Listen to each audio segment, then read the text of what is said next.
하나님의 말씀을 들으시기 바랍니다. 다 일어나셔서 하나님의 말씀을 들으시기 바랍니다. 하나님의 말씀은 로마서 8장 14절입니다. 신약성경 249페이지 로마서 8장 14절 말씀,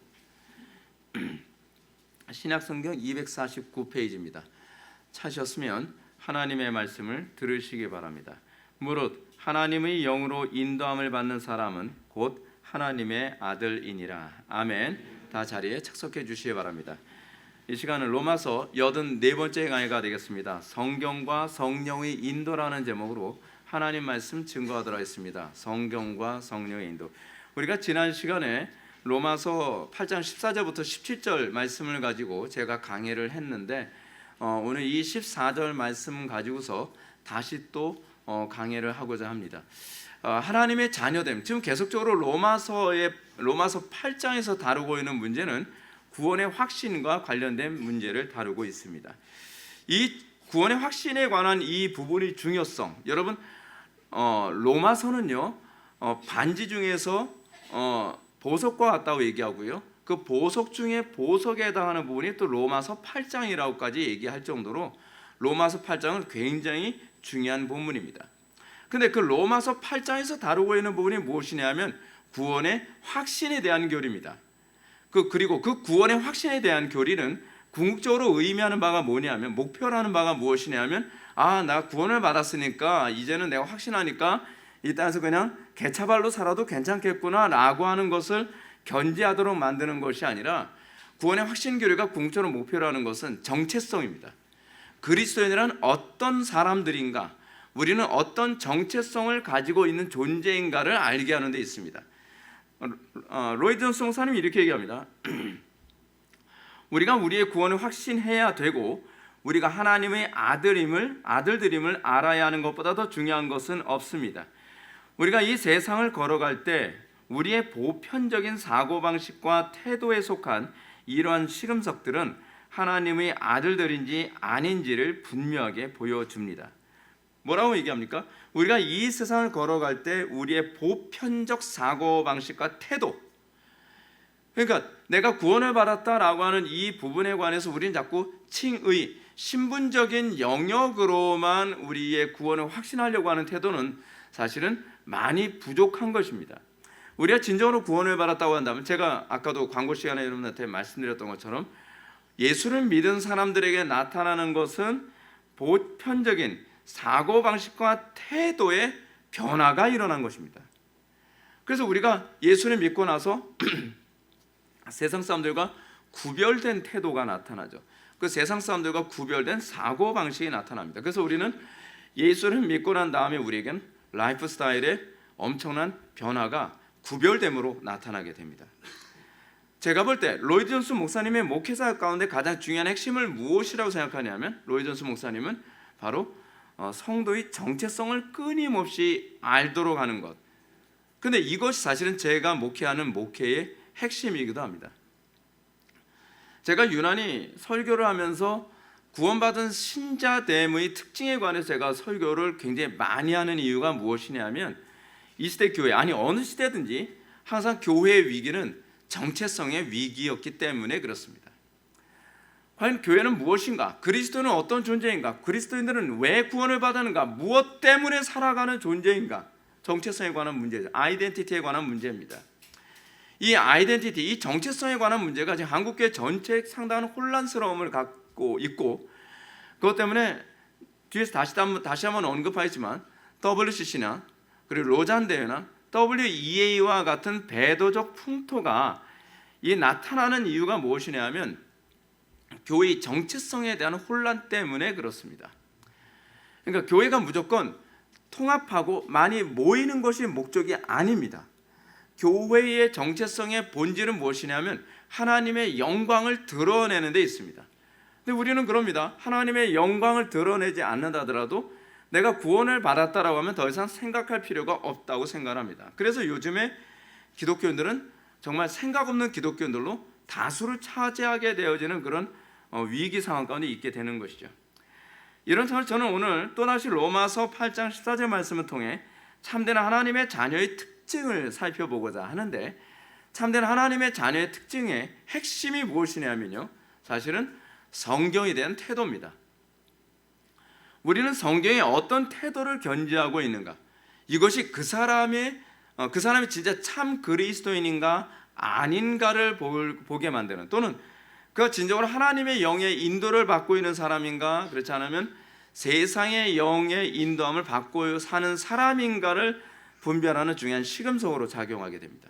근데 우리는 오늘날 이 시대에 살아가면서 성경에 대한 태도가 굉장히 모호해진 시대에 우리가 살고 있습니다.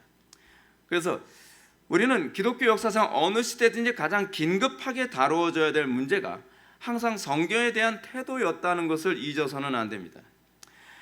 왜냐하면 사도들도 계속적으로 언급하는 것이 뭐냐면, 교회 안에 가만히 들어온 거짓 형제들 또는 가만히 들어온 거짓된 가르침들에 의해서 항상 나타나는 현상이 뭐냐면 성경의 권위를 먼저 무너뜨리는 것입니다. 흥미로운 건 이겁니다. 교회를 무너뜨리는 중요한 시금석은 항상 두 가지로 나타납니다. 하나는 뭐냐면 성경에 대한 권위를 무너뜨리는 것이고, 또 하나는 성경을 설교하는 설교자의 권위를 무너뜨리는 쪽에 초점을 맞춘다는 사실입니다. 사단은 성경의 권위와 또는 설교자의 권위를 무너뜨리게 되면 교회는 무기력해지고 교회는 그 자체로 무너지게 된다는 것을 누구보다 더 잘 알고 있습니다. 그래서 오늘날 우리가 이 시대를 살아가면서 우리가 항상 경계해야 되고 긴장해야 될 문제는 뭐냐면, 나는 과연 성경에 어떤 태도를 견지하고 있는가, 그리고 나는 과연 설교자의 설교에 대해서 어떻게 반응하고 있는가에 관해서 항상 민감하게 우리의 감각을 곤두세워야만 합니다. 이 문제와 관련해서 제가 오늘 여러분들한테 말씀드리고자 하는 것은, 제가 자주 언급하는 부분이지만 큐티에 관한 문제를 여러분들한테 언급하고자 합니다. 큐티야말로 성경의 권위를 무너뜨리는 가장 전형적인 방식으로 교회 안에 가만히 들어온 거짓된 가르침입니다. 이 큐티, 날마다 큐티하는 사람들이 많이 있지 않습니까? 날마다 이 quiet time 이라고 해서 그냥 조용히 묵상하면서 성경을 보는 그런 시간이라고 하는 그런 내용을 우리가 염두에 두면서 이 성경을 주관적으로 해석하는 태도가 보편화되게 만들었습니다. 그러면서 성경의 권위가 하루아침에 무너지게 되는 것이죠. 이런 태도는 우리가 성경을 읽으면서 어떻습니까? 성경을 읽으면 사실은 하나님의 음성을 듣는다고 하지만 사실은 성경에 뜻은 나의 음성을 듣고 있는 것이 문제입니다.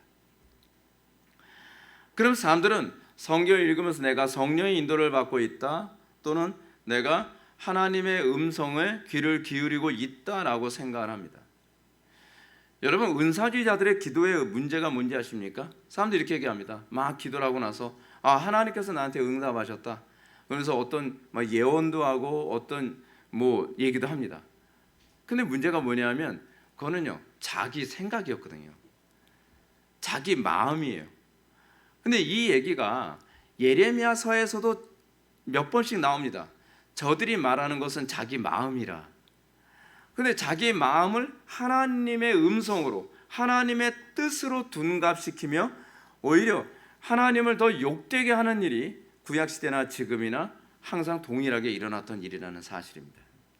우리는 이걸 분별할 수 있어야만 합니다. 그래서 내 생각과 하나님의 생각, 또 하나님의 뜻과 내 뜻을 분별하게 만드는 중요한 시금석은 항상 성경에 대한 우리의 태도가 얼마나 단호한가에 의해서 이 부분이 결정되어집니다. 그러면 어찌해서 이 시대 교회들은 성경 말씀을 통해 올바른 성령의 인도를 받지 못하게 되는 것일까요? 그 이유로 오늘 본문은 이렇게 얘기해 주고 있습니다. 무릇 하나님의 영으로 인도함을 받는 사람은 곧 하나님의 아들이라 라고 진술합니다. 문제는 뭐냐면 우리는 여기서부터 시작을 해야 됩니다. 우리는 하나님의 영으로 인도함을 받고 있는가, 아니면 세속의 영으로 인도함을 받고 있는가부터 우리는 시작을 해야만 합니다. 많은 사람들이 여전히 세상의 영의 인도를 받으면서 성경을 읽고요, 세상의 영의 인도를 받으면서 설교를 듣고 있습니다. 그러면 어떤 현상이 나타나냐 하면, 세상의 영의 인도함을 받는 사람은 결국 자기 방식대로 설교를 해석하고 자기 방식대로 성경을 해석합니다. 우리는 이 자기 방식이라는 얘기를 철학에서는 뭐라 하냐면 관점이라고 얘기합니다. 같은 설교를 들어도 어떤 관점으로 듣느냐에 따라서 완전히 다르게 들리지 않습니까? 성경을 어떤 관점으로 읽느냐에 따라서 성경이 다르게 보이지 않습니까? 우리는 내가 어떤 관점으로 살아가느냐가 굉장히 중요한 문제인데, 예수를 믿는다고 하는 것은 가장 중요한 것이 뭐냐면 우리는 관점이 바뀌었다는 얘기입니다. 관점이 바뀌었다라고 하는 말을 철학적으로 뭐라고 표현하냐면 신본주의냐 인본주의냐라는 말로 이 부분을 표현합니다. 소위 인본주의라고 하는 것은 사람의 관점에서 성경을 보는 것이고, 또는 사람의 관점에서 세상을 해석하죠. 그래서 사람의 관점으로 보는 것을 우리는 뭐라고 얘기하냐면 철학적 태도라고 얘기합니다. 그러니까 칸트의 눈으로 성경을 볼 때는 성경이 다르게 보이죠. 또 마르크스의 눈으로 보게 되면은 성경은 해방신학으로 보이게 됩니다. 또 칼 바르트 또는 실존주의자들의 눈으로 보게 되면 성경은 주관적으로 해석되어지게 됩니다. 헤겔의 눈으로 볼 것인가, 또는 플라톤의 눈으로 볼 것인가, 플라톤의 눈으로 봤더니, 또는 신플라톤주의의 눈으로 봤더니 성경이 뭐가 돼요? 신플라톤주의로 해석이 되는 겁니다. 제가 한동안 철학에 심취해가지고 플라톤주의다 신플라톤주의다 그런 거 관점으로 보니까 성경이 죄다 플라톤주의로 쓰여진 것처럼 보이더라고요. 아무리 봐도 요리 봐도 저리 봐도 아무리 봐도 이거는 플라톤주의예요. 그런데 신플라톤주의로 보니까 또 이건 아무리 봐도 신플라톤주의예요. 그래서 나온 이단이 누굽니까? 시몬 마구스잖아요. 마구스의 눈으로는 아무리 봐도, 성경을 아무리 봐도 신플라톤주의라는 거예요. 그러니까 천주교의 문제를 우리는 뭐라고 봅니까? 천주교가 성경을, 우리하고 같은 성경을 보잖아요. 근데 그들이 소위 플라톤이라든지 아리스토텔레스라든지 그렇지 않으면 신플라톤주의의 관점으로 보니까 성경은 아무리 봐도 그렇게 보이는 거예요. 그러다 보니까 어떤 문제가 나오는 겁니까? 여기 왜 연옥이 안 나오지? 그러니까 연옥이라고 하는 교리까지 만들어가면서 보는 거예요. 왜냐하면 다 그렇게 맞아 떨어지는 것처럼 보이니까. 그래서 여러분 이단이나 천주교를 보십시오. 특정한 성경 구절 찍어가면서 얘기하잖아요. 이 성경 구절 봐봐. 여기서 연옥을 얘기하고 있잖아. 여기서 고해성사를 얘기하고 있잖아. 여기서 이런 얘기하고 있잖아. 다 얘기한다는 거예요. 여러분 신천지 사람들 만나보십시오. 그 사람들은 뭐 가지고 얘기하죠? 다 성경 가지고 얘기합니다.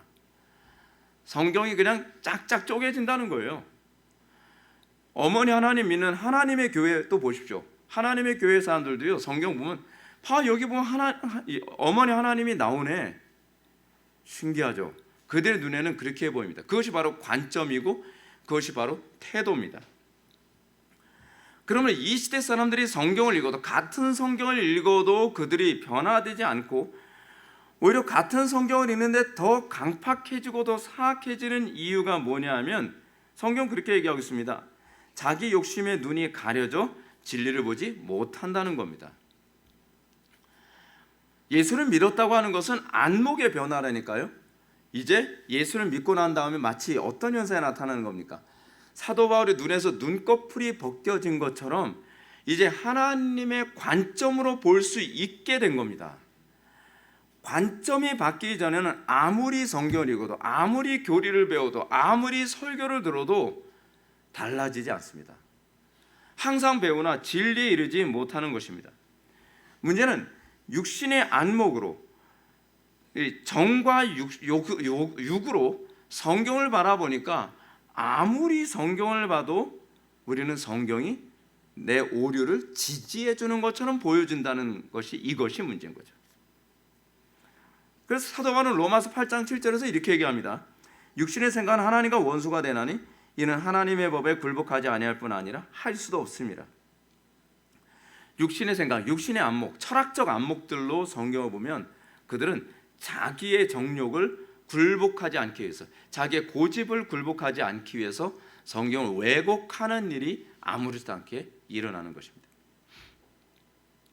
이런 신기한 사실은 교회에서 안에서 하나님을 대적하는 모든 이단들이 다 성경에 나왔다는 사실입니다.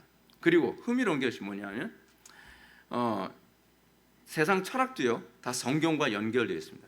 그리스 신화, 북유럽 신화, 바벨론 신화들을 보면 놀라울 정도로 성경의 영향을 받았습니다. 성경의 영향을 받았는데 그 사람들은 변화되지 않습니다. 문제는 관점이 바뀌지 않은 상태에서 성경의 영향을 받는다고 해서 그들이 바뀌지 않는다는 겁니다.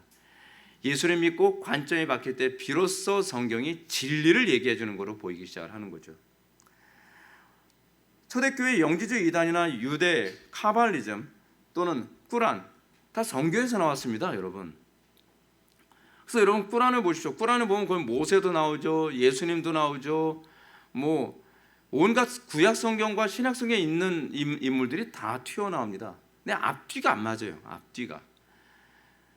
그러니까 이런 유대 카발리즘 같은 경우에도 성경을 기반으로 해서 이상하게 왜곡해가지고 성경이 하나님이 아니라 다른 신을 만들어내죠. 흥미로운 게 뭔지 아십니까? 수많은 이단들과 수많은 사이비 영성들이 다 성경에 기반을 두고 있는 경우가 태반이라는 겁니다. 관점이죠. 아무리 진리를 소유해도 진리의 말씀인 성경을 소유한다 할지라도 그 성경을 어떤 관점으로 보느냐에 따라서 달라진다는 것. 흥미롭죠. 왜 대부분의 모든 이단들이나 하다못해 세상 철학조차도 성경에 기반을 두는 경우가 그렇게 많을까요? 그 성경이 진리이기 때문에 그렇습니다. 문제는 성경을 있는 그대로 받기가 싫은 겁니다. 우리의 문제가 이겁니다. 우리의 정체성을 드러내는 가장 핵심이 뭐냐면 나는 성경 앞에서 정직하냐에 관한 문제입니다. 성경 앞에서 정직하지 않으면 우리는 성경을 배우고 설교를 듣지만 우리는 오히려 성경에 대해서 더 반박하면서도 교만해지고 강팍해질 수 있다는 것입니다. 또 흥미로운 얘기가 이것입니다. 사단이 예수님을 미혹할 때 사단이요 성경으로 미혹했다는 것을 기억하셔야만 합니다. 예수님이 광야에서 미혹을 당했을 때 세 가지의 그 미혹이 있었죠. 그 중에 두 번째 미혹이 무엇입니까? 성경을 통해서 미혹하는 거였습니다. 사단은 예수님을 성전 꼭대기에 올려놓고요, 그리고 시편 91편 11절과 12절 말씀을 인용합니다. 마치 신천지가 성경을 인용해서 우리를 미혹하는 것과 무슨 차이가 있습니까? 하나님의 교회가 성경을 인용해서 우리를 미혹합니다. 수많은 이단들이 성경을 가지고 우리를 미혹합니다. 자유주의 신학도 성경을 가지고 우리를 미혹합니다. 이건 전통적인 방식입니다. 사단도 예수님을 미혹할 때 성경을 가지고 미혹합니다. 마태복음 4장 6절 말씀은 이렇게 기록되어 있습니다. 내가 만일 하나님의 아들이거든 뛰어내리라 기록되었을 때 그가 너를 위하여 그의 사자들을 명하시리니 그들이 손으로 너를 받들어 발이 돌에 부딪히지 않게 하리로다 하였느니라. 사단은 의도적으로 예수님을 당시 유대인들이 가장 많이 모이는 성전 꼭대기에 세웠습니다. 근데 예수님의 사역이 뭐죠? 고난받는 종의 사역이죠. 그것이 바로 선지자 이사야가 얘기했던 장차 오게 되어진 메시아에 대한 예언 아닙니까? 근데 여러분 어느 누가 고난을 좋아합니까? 어느 누가 주의를 하는데 핍박을 원합니까? 여러분들 주의를 하면서 여러분 사람들한테 스타가 되고 싶지 않습니까? 사람들한테 박수 받고 싶지 않습니까? 사람들한테 칭찬받으며 주의를 하고 싶지 않습니까? 그건 누구나 똑같아요. 예수님도 같은 육신을 입고 계셨기 때문에 예수님도 다르지 않습니다. 근데 사탄이 유혹한 게 뭐냔 말이에요. 야 성전에서 뛰어내려봐. 그래서 천사가 네 발을 딱 받쳐줄 때 이야 저 사람 메시아네, 저 사람 대단하네, 저 사람 우리가 높이자, 저 사람을 우리의 왕으로 옹립하자. 어느 누가 예수님에 대해서 부정적인 얘기를 하겠냐는 거예요. 그래서 많은 사람들이 예수님의 권위를 존중하고 편하게 복음 전하고 편하게 자기의 사역을 감당할 수 있는 길을 만들어주겠다. 여러분 끊임없이 오는 유혹들이 그런 것 아닙니까? 제 목회 사역에서도 끊임없이 오는 유혹들이 그겁니다. 고난 안 받고 하나님의 뜻을 이루어드리면 되는 거 아닌가? 세상의 사람들에게 칭찬받고 박수받고 좋은 소리 들으면서요. 그래서 우리가 관심 있게 살펴봐야 될 점은 사탄이 굳세지 못한 영혼들을 미혹하기 위해 성경을 그릇되게 인용하고 해석하고 적용하는 수단으로 사용한다는 사실입니다. 성경을요, 여러분 하나님의 관점으로 성경을 보는 사람이 더 많겠습니까? 아니면 세속적 관점으로 성경을 보는 사람들이 더 많겠습니까? 세속적 관점이겠죠. 그래서 성경을요 사람들이 공감할 만한 관점으로 설교하면 사람들한테 박수를 받습니다. 요즘 큐티 설교라고 많이 들어보셨죠? 큐티 설교 그런 건 없습니다. 사실은 성경적이지 않습니다. 사람들이 대중들이 원하는 관점, 그러니까 대중의 관점으로 성경을 설교해 주는 겁니다. 그것이 큐티 설교입니다. 설교란, 제가 다시 한번 말씀드린다. 제가 자주 강조하지만 설교란 하나님을 계시하는 행위입니다. 그래서 칼빈이 강단의 설교와 선포된 말씀과 기록된 말씀은 둘 다 하나님의 말씀이라는 차원에서 권위상 차이가 없다라고 얘기한 이유가 무엇이냐면, 강단의 설교가 바르게 하나님을 계시할 때만을 전제하는 표현입니다. 강단의 궁극적 목적은 사람들의 마음을 만져주는 게 아닙니다. 사람들이 듣고 싶은 소리를 해주는 것이 아니고, 사람들이 보고 있는 것에 공감해주는 것이 아니라 하나님의 안목으로 하나님을 바라보도록 만들어주는 것이 강단의 역할입니다. 그것 때문에 선지자들이 돌에 맞아 죽은 것이고요. 왜냐하면 관점이 안 맞는 거거든요. 여러분 예레미야서를 보십시오. 많은 사람들이 예레미야에게 뭐라고 얘기합니까? 야, 우리가 지금 이 위기 상황에서 애굽으로 가는 게 옳으냐, 아니면 지금 여기 머물러 있는 게 옳으냐? 지금 하나님의 관점을 물어본 거 아닙니까? 근데 그들의 관점은 뭐였죠? 애굽으로 도망가는 게 그들의 관점이었죠. 사람들이 예레미야에게 원했던 게 뭐냐면, 우리의 관점을 네가 선지자 입으로 대변해 달라라는 것 아니겠어요? 오늘날 교인들이 원하는 게 뭔지 아십니까? 강단에서 설교자가 여러분들의 안목을 대변해 주길 원합니다. 그러면 여러분들이 죄를 짓더라도 양심에 가책 없이 죄를 지을 수 있죠. 자, 봐라, 강단에서 설교자가 저렇게 얘기하지 않았느냐. 그게 예레미야에게 요구했던 부분입니다. 근데 예레미야가 하나님의 관점을 얘기하니까 뭐라고 얘기해? 하나님의 관점으로 예언을 하니까요, 야, 하나님께서 애굽으로 가지 말고 여기에 머물러라고 하시는데 너 거짓 선지자구나. 아니, 이제까지 예레미야말로 참 선지자라고 높이고 그랬던 때는 언제고, 자기네들의 관점과 일치하지 않으니까 예레미야를 죽일로 처리하잖아요. 이 시대 모습 그렇지 않나요? 사도 바울이 얘기했던 것처럼 이 시대의 타락의 모습이 뭐냐면, 각자 자기의 가령귀를 긁어줄 스승을 찾아다니는 것이 이 시대의 풍토입니다. 사람들은 어떻게 하든지 내 가령귀를 긁어줄 스승을 찾기 위해서 계속 인터넷을 서치하고 유튜브로 서치하면서 많은 그 유전도사님의 전도를 받아가지고 이교 저교로 파송되어지지 않습니까? 유전도사님이 누구냐고요? 유튜브 전도사님. 유전도사님이 누구냐 그러면 그분이 누구세요? 유튜브 얘기. 오늘날처럼 여러분 우리의 가령귀를 긁어주는 그런 설교를 찾아다니는 시대가 어디 있습니까?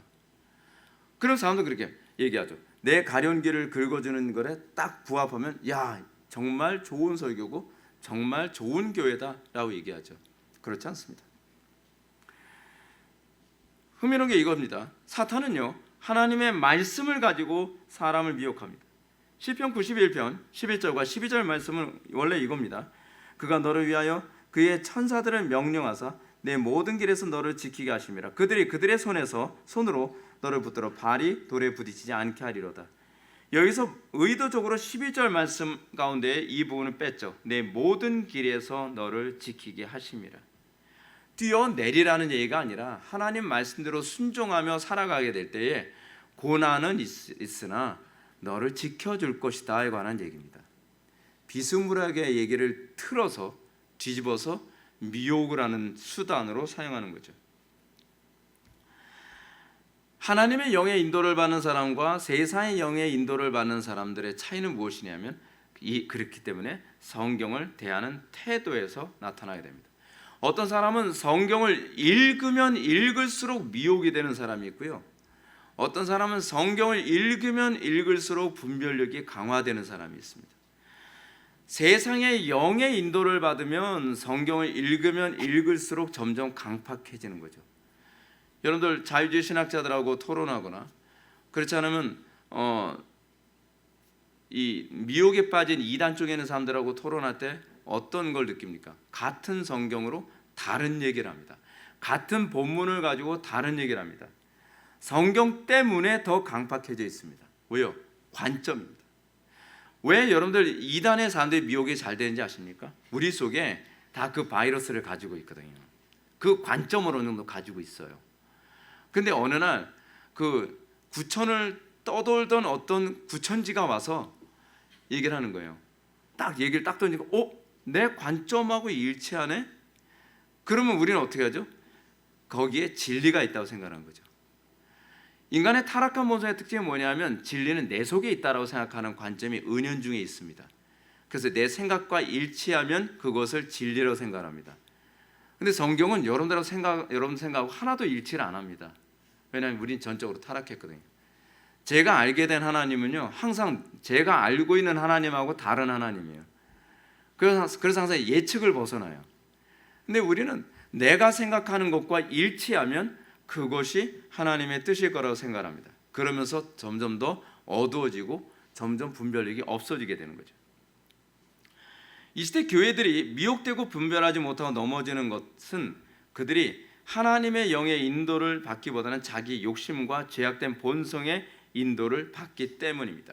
사도 야고보는 이렇게 얘기하죠. 오직 각 사람이 시험을 받는 것은 자기 욕심에 끌려 미혹됨이니. 이 시대의 영은 바로 그것입니다. 욕심, 그리고 자기의 탐욕, 음란함, 이것에 미혹이 되어져서 그들은 그것을 따라가며 멸망을 향해 달려가야 되는 거죠. 하와가 사단에게 미혹당할 때도 여러분 왜 미혹을 당했습니까? 하와는 분명히 하나님께서 선악을 알게 하는 나무의 실과를 먹으면 반드시 죽는다는 지식을 가지고 있었습니다. 근데 그 지식이 하와를 보호하지 못했습니다.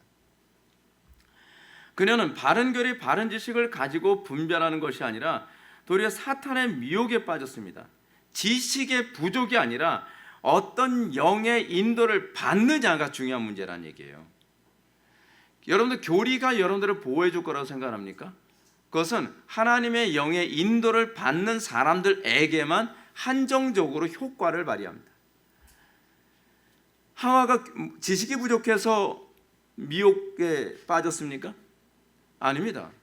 그 당시에는요, 그냥 그거 하나만 알면 돼요. 선악을 알게 하는 나무의 실과를 따먹으면 죽을 것이다, 죽는다라고 하는 그거 하나만 알면 미혹 안 되는 거거든요. 근데 그 지식을 명확하게 갖고 있었어요. 그럼에도 불구하고 하와는 그 지식에 아무 도움을 얻지 못합니다. 왜요? 관점 때문에, 안목 때문에, 욕심의 영의 인도를 받았기 때문에. 따라서 정상적으로 하나님의 영의 인도함을 받는 사람들은 성경을 해석하고 적용하는 데 있어서 자기 욕심과 육체의 소욕을 채우기 위한 근거로 성경을 보지 않습니다. 그들은 오히려 성경을 읽고 묵상함으로 자기의 정욕과 육체적 소욕을 죽이고 하나님의 영광과 십자가의 인도하심을 받습니다. 우리가 찬송가 가사에서도 그런 가사 있잖아요. 십자가 그늘 밑에 나 쉬기 원하네. 그래서 뭐라고 얘기합니까? 그 십자가에 내 마음이 끌리는 도다라고 얘기하지 않습니까? 우리가 성령의 인도를 받을 때 우리에게 나타나는 것이 그토록 외면하고 싶은 십자가에 내 마음이 끌려갑니다. 누가 십자가를 지고 싶어 합니까? 누가 예수 믿는데 고난당하길 원합니까? 아무도 원치 않습니다. 예수님도 십자가 지는 거 원하셨습니까? 예수님 십자가 지러 간다니까 무슨 소풍 가듯이 즐거운 마음으로 십자가 지러 가셨습니까? 그런 사람 없습니다, 여러분. 정상적인 사람이라고 하면 어느 누구도 십자가를 달가워하지 않습니다. 제가 믿음이 없는 게 아니라 저도 뭐 그렇게 믿음이 경과다 얘기하진 않을게요. 근데 저도 십자가 별로 안 좋아해요. 근데 예수님도 얼마나 십자가 지는 게 힘드셨으면 땀방울이 핏방울이 되면서 뭐라고 말씀하세요? 할 수만 있다면 이 잔을 나에게서 옮겨 주시옵소서. 성령의 인도를 받는다고 하는, 하나님의 영의 인도함을 받는다는 건 십자가를 져야 된다고 할 때에 우리 속의 본성은 이 잔을 옮겨달라고 하는 본성이 있지만 그걸 부인하게 하는 영일 뿐이지, 십자가를 좋아한다고 하면 그건 일종의 세디스트죠. 약간 이상한 사람 아닙니까? 자기 학대하면서 좋아하는 거 그거 아니에요? 우린 정상적입니다. 우린 고난을 좋아하지 않습니다. 그런데 사랑 때문입니다. 제가 여자들 보면은 가까이 느낀 게 뭐냐면, 아니 애 낳는 거 힘든데 왜 애를 낳지? 둘을 낳고 나면 또 셋을 낳고 싶어 한대요. 왜 그렇죠? 사랑에 그 마음이 끌리기 때문에 그렇습니다. 애 낳고 키우는 거 힘들죠. 우리가 십자가를 지는 것도 그렇습니다. 십자가 지는 거야말로 해산의 고통처럼 힘들지 않습니까? 그런데 사랑에 끌려서 그 십자가를 따라가게 되는 겁니다. 여러분들 말씀을 듣고 그 사람의 삶의 열매를 보게 되면 이 사람이 어떤 영의 인도함을 받고 있는가를 알 수가 있습니다. 설교 듣고 나서 삶이 안 변한다?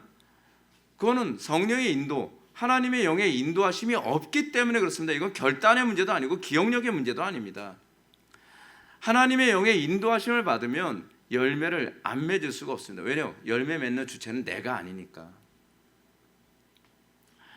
오늘날 우리가 큐티라는 방식으로 성경을 통해 성령의 인도를 받는다고 가르치는 그런 가르침이 굉장히 많습니다. 곳곳마다 큐티 얼마나 많이 가르치는지 모릅니다. 그래서 사람들이 모이면 아침마다 경건한 청년들 모여서 막 큐티하고 그럽니다. 큐티하는 거 보면은 참 안타까울 때가 많이 있습니다. 이 큐티라고 하는 건 사실은 실존주의 철학이 교회 안에 들어와서 만들어진 발명품이거든요. 예전에 큐티 같은 그런 거 없었습니다. 실존주의 철학으로 성경을 보도록 하는 것, 그러니까 세속적 안목으로 성경을 보도록 만드는 거예요. 인간의 안목으로. 이 신학을 우리 뭐라고 얘기하냐면 신정통주의 또는 칼 바르트 신학이라고 해서 또 소위 발트주의 이렇게 얘기하죠. 철학적으로 실존주의 신학이라고도 얘기합니다. 특히 우리가 여기서 이 칼 바르트 신학을 신정통주의라고 불린 이유가 있습니다. 이게 말장난이거든요.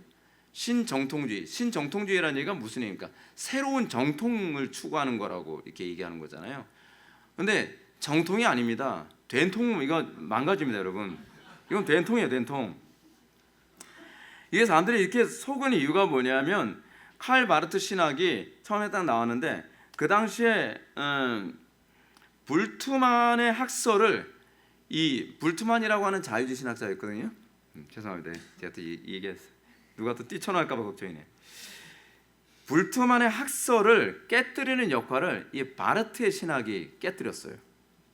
그러고 나니까 이거 정통 신학으로 깨기 힘든 걸 바르트 신학이 깨뜨렸네. 그러니까 뭐래? 신정통이라고 불러주자라고 얘기하는 거죠. 당시 자유주의 신학자들이 이렇게 생각했습니다. 창세기 기사는 종교적 신화만을 묘사하는 것이고 그리스도 부활은 단지 그 제자들이 만들어낸 그릇된 믿음에 근거한 것뿐이다 라고 얘기했어요. 이게 불트만이 한 소리입니다. 근데 불트만의 이런 부분을 칼 바르트 신학이 깨뜨렸죠. 그러니까 굉장히 정통 신학이 못하는 걸 이 칼 바르트 신학이 한 거 보니까 이걸 신정통주의라 불러주자라고 얘기하는 거죠. 당시 자유주의 신학은요, 성경은 하나님의 말씀을 선포하고 있을 뿐 성경 자체가 하나님의 말씀이 아니라고 주장을 했는데 바르트는 뭐라고 얘기하냐면 성경은 하나님의 말씀이 된다라고 얘기해요. 그래서 칼 바르트 신학을 뭐라고 얘기하냐면 성경의 신학이라고 얘기를 합니다. 굉장히 높이 평가해요. 근데 그렇지 않습니다. 하나님의 말씀의 신학 이런 얘기를 하는데 아닙니다, 여러분. 하나님의 말씀을 다 왜곡하는 신학입니다. 그래서 그 당시에 불트만의 신학이 칼 바르트의 신학에 의해서 이게 깨지니까 사실은 뭐냐면 자유주의 신학으로 자유주의 신학을 깨뜨린 거예요. 지네들끼리 싸워서 깨진 거거든요. 근데 이거를 그 당시에 어떤 사람이 이렇게 얘기했습니다. 자유주의 신학자들의 놀이터에 떨어진 폭탄과 같았다. 근데 문제가 뭐냐면 그 폭탄이 정통 신학의 놀이터에도 폭탄이 돼서 양쪽을 다 불살라 버렸어요. 근데 이게 참 어려운 문제가 뭐냐면 여러분, 자유주의 신학이 처음 딱 들어왔을 때 교회가 분별이 그렇게 쉽지 않습니다. 여러분, 19세기 때 대표적인 설교자가 스펄전 아닙니까? 근데 스펄전이 노년에 자유주의 신학 때문에 굉장히 골치를 썩었습니다. 왜냐하면 그 당시 스펄전이 몸담고 있었던 침례교 안에서는 자유주의 신학이 잘못되지 않았다라고 보는 입장이었거든요. 그래서 스펄전이 혼자서 1대 다로 싸운 거예요. 자유주의 신학이 앞으로 교회 안에 들어오게 되면 교회를 다 쑥대밭으로 만들 것이다 라고 얘기하니까 지금하고 똑같이 스펄전을 분리주의자로 막 공격을 하는 바람에 혼자서 수많은 목회자들, 신학자들하고 싸우느라고 스트레스 받다가 나중에는 이분이 세상을 떠났거든요. 근데 그 이후에 자유주의 신학이 들어와서 교회를 다 박살을 냈거든요. 근데 그제서야 스펄전의 말이 옳았구나 하는데, 또 칼 바르트의 신학이 또 교회 안에 들어오니까 칼 바르트 신학이 틀렸다고 하는 걸 누가 입증을 했냐면 주로 코넬리우스 반틸이라고 하는 분이 또 이걸 입증해내기 시작을 합니다. 근데 문제가 뭐냐면 바르트 신학에 대해서 반박을 하게 되면 또 기존 교회들이 굉장히 싫어해요. 그 무식한 소리 한다고, 신정통주의를 잘 모른다고요. 근데 이게 또 역사가 또 반복되는 겁니다. 스펄전 때처럼 신정통주의가 교회에 와서 지금 어떻게 됐습니까? 교회를 다 쑥대밭으로 만들어 버리고 있거든요. 이 코넬리우스 반틸이 바르트 신학의 위험성을 경고했는데, 이제 이렇습니다. 반틸 박사의 경고는요, 그 다른 두 신학자들, 이제 크라크라고 하는 신학자가 있었고요, 그리고 클러스터라고 하는 신학자가 있습니다. 그러니까 반틸, 클락, 그리고 클러스터라고 하는 이 세 명의 신학자가 바르트의 신학에 대해서 문제점을 제시하고, 그리고 이 질문에 대해서 이 부분에 관해서 바르트한테 질문서를 보냈습니다. 그리고 답변을 해달라고 요청을 했죠. 근데 칼 바르트가 이 질문에 대해서 뭐라고 자기 입장을 표명했냐면 이랬습니다. 그들을 향해서 그 세 분을 향해서, 세 분의 신학자들을 향해서 사람이 사람을 잡아먹는 악질 이교도라고 비판했습니다. 그게 오늘날 여러분들이 큐티를 하는 그 큐티의 근원을 제공한 사람의 신학적 태도입니다. 그러나 바르트의 발언은 자신과 기존의 정통주의자들과는 어떤 공통점도 없고 그들의 신학이 정통주의 신학과는 아무런 관계가 없다는 것을 스스로 자기 입으로 토해낸 거예요. 바르트는요, 몸의 부활과 내세를 믿는 사람들을 이방인이라고 몰아붙였습니다. 그의 신학이 가지고 있는 정체가 무엇인지 여과 없이 드러낸 거예요. 실제로 바르트는 하나님의 물질 창조 부인했습니다. 그리스도의 동정의 출생과 몸의 부활과 재림과 최후의 심판을 믿지 않았습니다. 더구나 천국의 영생과 지옥의 영벌 믿지 않았습니다. 내세를 믿지 않았어요. 근데 그걸 믿지 않은 사람의 신학을 그대로 받아들여서 요즘 젊은이들이 다 뭐예요? 큐티하느라고 난리도 아니에요. 그는 성경의 역사성을 모호하게 표현을 사용했습니다. 성경의 역사성에 대해서 실제로 일어난 사건이라고 이제 독일어로 얘기하게 되면, 실제로 일어난 사건을 얘기할 때 우리 영어로 히스토리라고 얘기하잖아요. 독일어도 비슷한 단어를 사용합니다. 히스토리에라고 하는 말을 사용하거든요. 근데 어떤 사건을 하나의 어떤 교훈적 사건 정도로만 이해하는 표현을 그 독일어로 뭐라 하냐면 게시테라고 하는 그 단어를 사용합니다. 근데 칼 바르트는 성경에 나오는 역사적인 사건들, 뭐 홍해바다 사건, 예수님이 무리를 거둔 사건, 그런 모든 사도행전의 사건들, 역사적 사건들을 다 이 히스토리에라고 하는 단어를 사용하지 않고 게시테라고 하는 단어를 사용해서 이건 그냥 교훈 주자고 그냥 누군가가 지어낸 얘기지, 이게 무슨 역사적 사건이야 라고 이렇게 얘기하는 거죠. 그래서 이제는 성경을 읽을 때 믿음이 없어도 성경을 읽고 은혜를 받을 수 있게 됐습니다. 그래서요, 개혁파 교회와 이런 칼 바르트 신학을 추구하는 교회들을 딱 구분하는 것이 뭐냐면 강단 설교의 태도거든요. 그러니까 이 칼 바르트를 추구하는 목사님들이 강단에서 설교를 하면 우리는 딱 압니다. 저분 칼 바르트 신학 추구하시는 분이시구나 라는 걸 대번에 알아요. 뭐냐면 설교가 다 교훈적이에요. 도덕적인 얘기, 그리고 교훈적인 얘기, 듣기 좋은 얘기.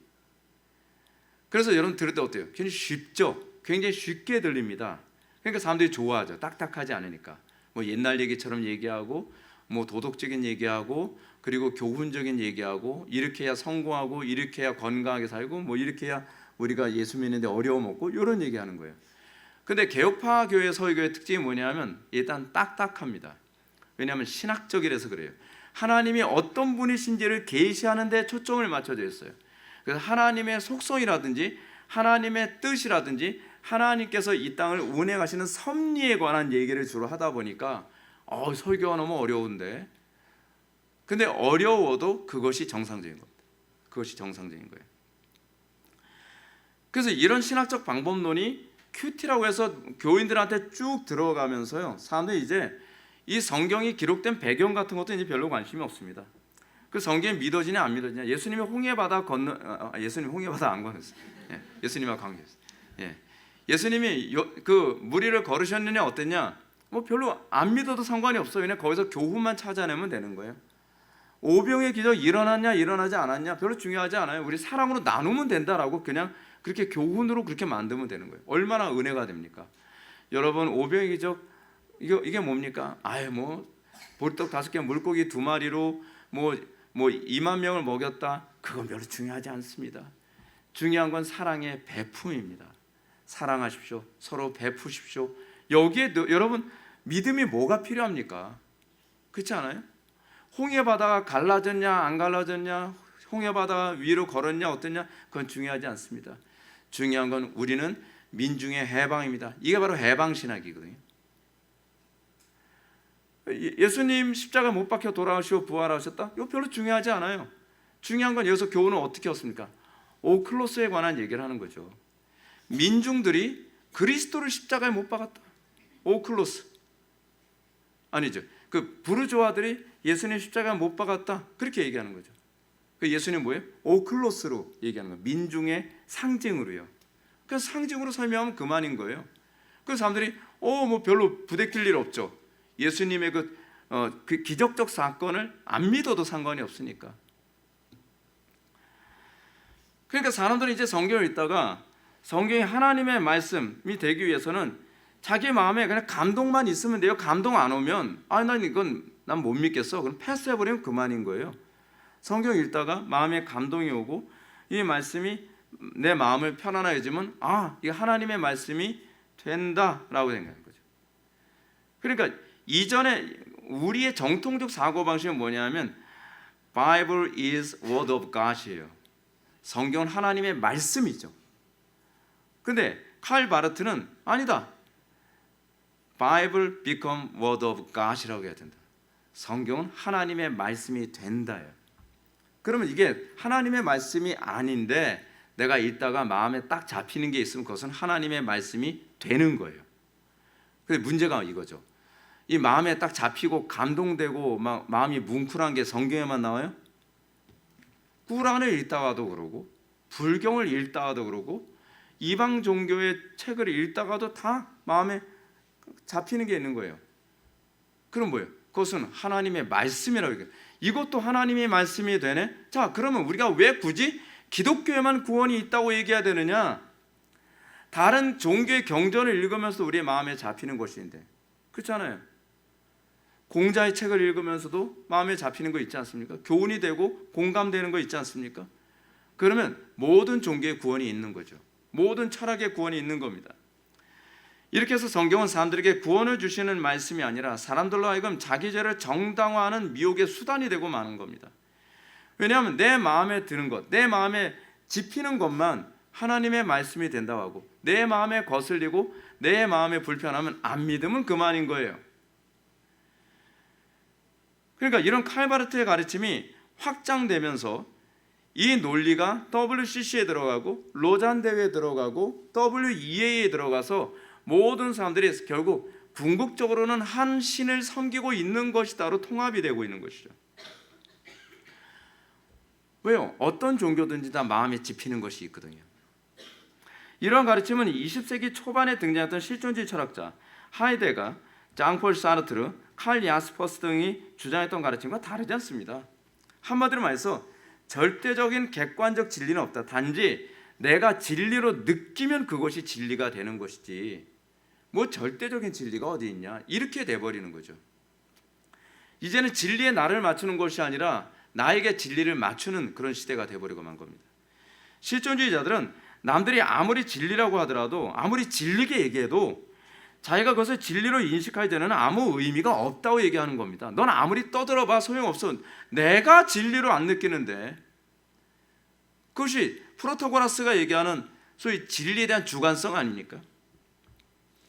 실존주의자들에게 진리는 자기 밖에 있는 객관적인 그 무엇이 아닙니다. 진리는 내 속에 있는 거고요. 어느 날 내 속에 있는 내 생각과 딱 일치하면 그게 진리라고 얘기하는 겁니다. 그래서 뭘 추구합니까? 각자 깨달음이 중요할 뿐이에요. 불교에서 깨달음, 이 각을 중요시하는 것이 모든 종교에 다 들어가요. 그래서 성경 읽으면서 뭐합니까? 깨달음을 찾잖아요. 불교 읽다가 깨달음 찾는 거와 무슨 차이가 있습니까? 이런 철학적 개념을 칼 바르트가 기독교 안에 가지고 들어와서 성경을 이렇게 깨달음의 수단 가운데 하나로 격화시켰습니다. 이제 기독교인들에게 더 이상 하나님의 자기 계시가 아니라 이 성경은 깨닫는 것으로 되고 말았습니다. 중요한 게 이거죠. 성경 하나님의 영의 인도하심을 받는 사람이 어떤 사람인가에 관한 문제입니다. 그냥 깨닫는 사람이 아닙니다. 깨닫는 것과 조명은 다른 얘기입니다. 깨닫는 것은요 굉장히 직관적인 얘기이고, 조명은요 하나님에 대해서 알게 되는 겁니다. 근데 이 깨달음과 직관이, 그러니까 직관과 이 조명이 굉장히 모호한 위치에 있거든요. 그러니까 성령의 조명하심을 받아 내가 중생하고 알게 되어진 사람은 직관과 다르다는 걸 압니다. 그러니까 성령의 인도하심을 받는 사람은 아는 거죠. 근데 세상의 영의 인도함을 받는 사람은 직관을 깨닫는 것이라 자꾸 착각을 하는 겁니다. 그래서 같은 하나님의 영의 인도를 받고 있다고 자꾸 착각을 하는 거죠. 만약 하나님의 영이 신자를 이런 식으로 인도한다면 우리는 마음에 집히는 것 가운데 과연 어떤 것이 성령의 인도고 어떤 게 내 생각인지 어떻게 여러분 구분합니까? 이런 식의 가르침은 사탄의 거짓 영이 신자들 하여금 미혹에 빠지도록 큰 문을 열어놓은 것과 똑같습니다. 제가 왜 은사주의자들 별로 안 좋아하는지 아십니까? 은사주의자들은 직통계시가 다 하나님께서 주신 거라고 얘기를 하는 거예요. 내가 기도해봤더니 너 동쪽으로 가면 큰일 나. 왜요? 왜요가 어디 있어? 그냥 하나님 이렇게 말씀하시는데, 근데 자기 생각일지 하나님께로부터 온 걸지 뭐로 알아요? 근데 이거를 뭉퉁그려서 다 하나님의 뜻으로 얘기합니다. 하루는 어떤 자매가 중국에서 유학 생활하는데 같은 룸메이트 언니한테 이런 얘기를 한 거예요. 제 설교를 듣고 막 은혜를 받아가지고, 언니 제가 은혜 받은 게 있어서 언니하고 나누고 싶은데 얘기하려고 했더니 잠깐 있어봐. 왜 너는 네가 믿는 하나님을 나한테 강요하려고 하니? 같은 기독교인인데. 제가 믿는 하나님이요? 우리 같은 하나님 믿는 거 아닌가요? 아니, 네가 깨달은 하나님은 너의 하나님이고 내가 깨달은 하나님은 나의 하나님이지. 왜 네가 깨달은 하나님을 나한테 강요하려고 해? 깨달으면 각자에게 있는 거야. 마치 내가 깨달은 하나님에 대해서 얘기한다면 자기보다 더 상위에 있는 것처럼 자존심이 상하는 거죠. 이게 오늘날 다른 영, 다른 예수, 다른 복음에 이 휘둘리는 이 시대의 젊은이들의 모습입니다. 이 큐티죠. 큐티가 다 이런 식으로 사람들을 만드는 겁니다. 그러니까 큐티 운동이라는 게 뭐냐면 같은 본문 가지고 각자 깨달은 걸 얘기하는데 다 각자 다른 깨달음을 얘기하는데 아이디어가 번뜩일수록 박수를 받아요. 이게 얼마나 위험합니까? 근데 이런 모습은 정도의 차이가 있을 뿐 누구에게나 동일하게 나타나고 있는 현상이라는 게 문제입니다. 우리가 크게 의식하지 못할 뿐 각 사람에게 자기 나름대로 정립한 하나님이 형상화되어 있습니다. 그런데 하나님의 영의 인도함을 받는 자가 자기 욕심으로 만든 다른 하나님, 다른 법은 다른 영을 우리가 어떻게 구분합니까? 성령께서 하시는 일은 뭐냐면 내가 만든 하나님을 날마다 깨뜨리는 작업을 합니다. 그런데 우리는 자기 하나님을 점점 더 강화시키잖아요. 그런 교회를 좋은 교회라고 생각하잖아요. 그러므로 17절은 하나님의 영의 인도하심을 받는 자에게 자녀면 또한 상속자 곧 하나님의 상속자요 그리스도와 함께한 상속자니 우리가 그와 함께 영광을 받기 위하여 고난도 함께 받아야 할 것이니라고 가르치는 겁니다. 하나님의 영의 인도함을 받는 사람들 시간이 가서 자기 욕심에 의해서 세워진 그릇된 하나님이 깨지고 자기를 부인하고 십자가를 지는 하나님관으로 날마다 세워지게 됩니다. 그래서 공동체에서 하나됨이 점점 더 선명해지게 되는 거죠. 정상적인 기독교인이라고 한다면 우린 진리 안에서 하나됨을 추구하는 것이지 진리를 떠나서 각자 자기 소견에 옳은 대로 신앙생활하는 건 아닙니다. 이 시대 기독교인들은 칼 바르트의 실존주의 신앙으로 말미암아 육신의 욕망의 인도를 받고 그리고 자기 생각의 직관의 인도함을 받음으로 말미암아 성경을 읽으면 읽을수록 자기 우상을 점점 강화시켜가고 있습니다. 그리고 그것을 성령의 인도로 교묘하게 둔갑을 시킵니다. 그래서 사람들은 교회 오래 다닐수록 천국과 더 멀어지고 배나 더 지옥 자식이 됩니다. 이들에게 성경 말씀은 자기 구미에 맞고 마음이 짚히는 것만이 성령의 인도라고 생각합니다. 내 마음의 위로가 되는 것만이 성령의 인도라고 생각합니다. 성령께서 하시는 일이 무엇입니까? 성령께서는 나의 비참함을 먼저 깨닫게 하시고, 그리고 오로지 그리스도께만 소망이 있음을 알게 하신 것 아닙니까? 어저께도 우리가 변증학 공부하면서도 그런 얘기 했지만, 성령께서 우리가 성령의 인도를 받기 이전에 우리의 특징이 뭐냐면 자존감은 낮고 교만함은 하늘을 찌르고, 근데 우리가 은혜를 받으면 교만함은 꺾이고 자존감은 높아집니다.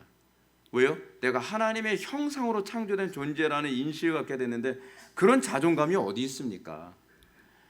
근데 안 믿는 사람들은 이 자존감이 땅바닥을 찍어요. 왜요? 내가 아메바에서부터 진화한 존재라고 하니까 생명 경시풍조가 점점 심해져 가는 것 아닙니까? 그러면서 교만은 또 얼마나 교만해지는지, 나보다 잘난 사람이 있으면, 나보다 더 진화된 사람이 있으면 나와보라 그래, 뭐 이렇게 하면서. 실제로 이 칼 바르트는 성경을 읽으면서 자기가 받아들이기에 걸림돌되는 것들을 다 외면한 거 알고 계십니까? 그에게 성경의 초자연적인 이적들이나 예수님의 부활, 내세의 심판, 종말에 관한 것들은 마음에 집히는 게 아니었어요. 그는 성경을 100% 믿는 것이 아니었습니다.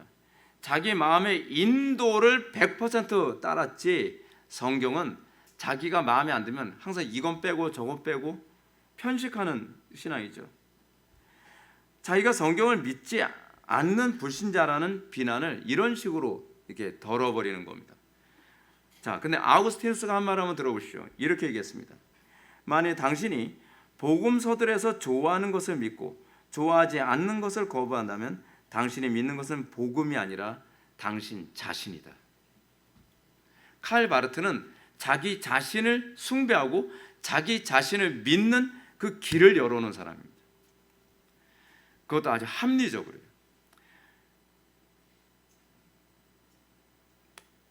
이 칼 바르트는 일평생 성령께서 주관적으로 자기 마음에 집히는 것을 주셨고, 자기는 그런 감동을 따름으로 하나님의 영의 인도를 받고 있다고 착각을 했습니다. 그러나 그는 사실 만물보다 거짓되고 심히 부패한 자기 마음에 속아가며 인생을 살다가 실패하게 된 것입니다. 사랑하는 성도 여러분, 우리는 과연 어떤 영의 인도함을 받으며 살아가고 있습니까? 이 땅을 살아가는 모든 사람들은 어떤 영의 인도를 받으며 살아가고 있습니다.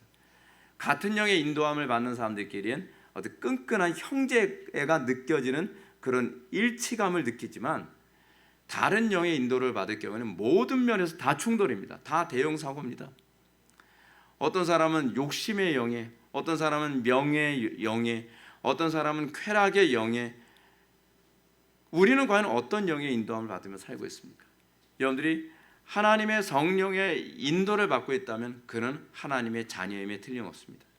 그러나 그는 하나님의 영의 인도함을 받고 있다는 것이 성경을 해석하는 관점과 해석이 모든 시대의 모든 성도들과 일치하는 것 안에서 그 한 몸됨에서 내가 하나님의 영의 인도함을 받고 있다는 것을 확인할 수 있게 될 것입니다.